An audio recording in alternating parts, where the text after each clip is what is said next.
99 roses rouges de Claudine Tauvois. Tome 1. Coralia. Chapitre 1. Édouard. Une voix. Mais qu'est-ce qu'ils font là, ces deux-là? Je suis en train de nager et là-bas sur la plage, deux hommes se sont arrêtés près de mes affaires. Rien de bien précieux, mais il y a tout de même les clés de ma voiture et mon portefeuille. Je vois que l'un d'eux se penche et ramasse quelque chose, probablement le livre que j'avais laissé sur mon essuie.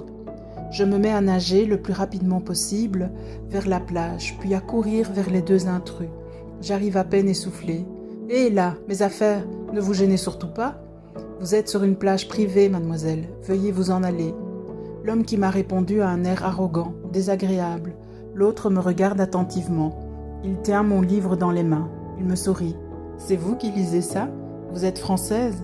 me fait-il dans un français excellent, bien que matiné d'un léger accent anglais. Il feuillette distraitement mes légendes arthuriennes, puis me tend le livre. « Ça va, Max, mademoiselle ne fait rien de mal, elle peut rester ici. » Puis, se tournant vers moi, « Vous permettez ?» Et sans attendre la réponse, il s'assied sur le sable juste à côté de mon essuie de bain. Le dénommé Max s'éloigne de quelques pas et reste debout à surveiller la plage. Il a l'air aussi amène qu'un croque-mort.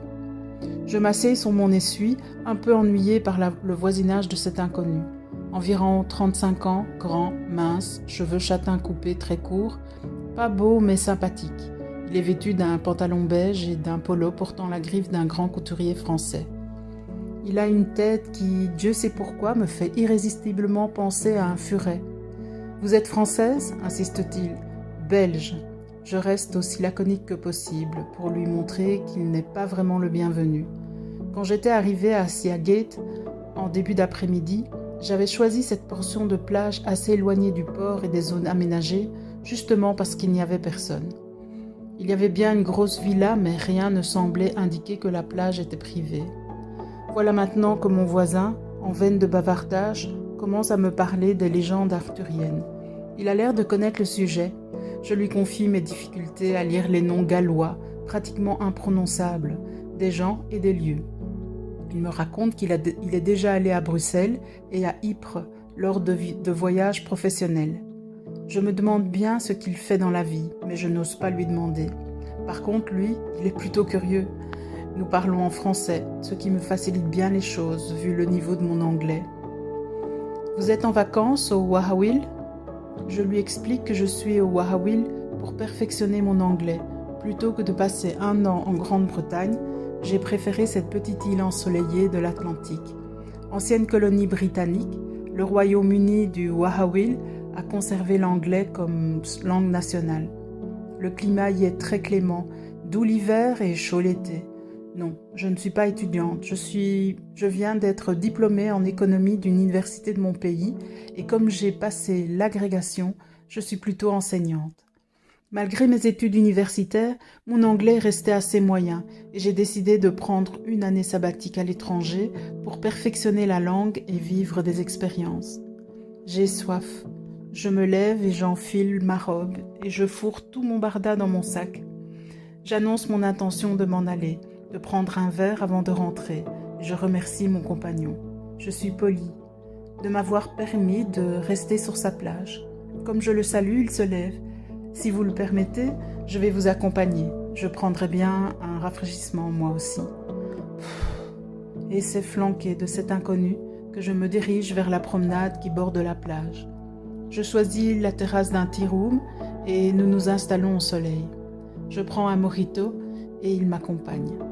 Décidément, doué pour faire parler les gens, il doit être psy ou quelque chose comme ça. Il me demande où j'habite. Quand je lui réponds que je réside à Milton, il semble étonné que j'ai choisi un endroit si retiré, si campagnard, si calme, parce qu'en général, les jeunes aiment les endroits où on peut sortir. Alors pourquoi pas la capitale? Je lui explique qu'en fait je vis chez Lord et Lady Bedford. Je donne des cours de français à leurs deux adorables enfants. Je les accompagne et vais les chercher à l'école. Je joue avec eux, etc.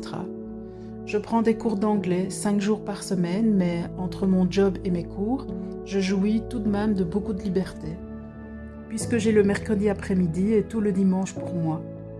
J'avais trouvé ce compromis court-travail via une petite annonce parue dans un journal toute boîte de ma région.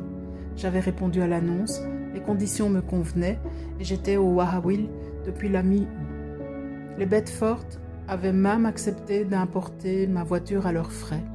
Des gens sympathiques, très avenants, qui m'avaient accueilli dans leur résidence de Milton, un petit manoir dans un joli parc. J'avais été adoptée aussitôt par Catherine, leur gouvernante. La conversation devient ensuite assez générale.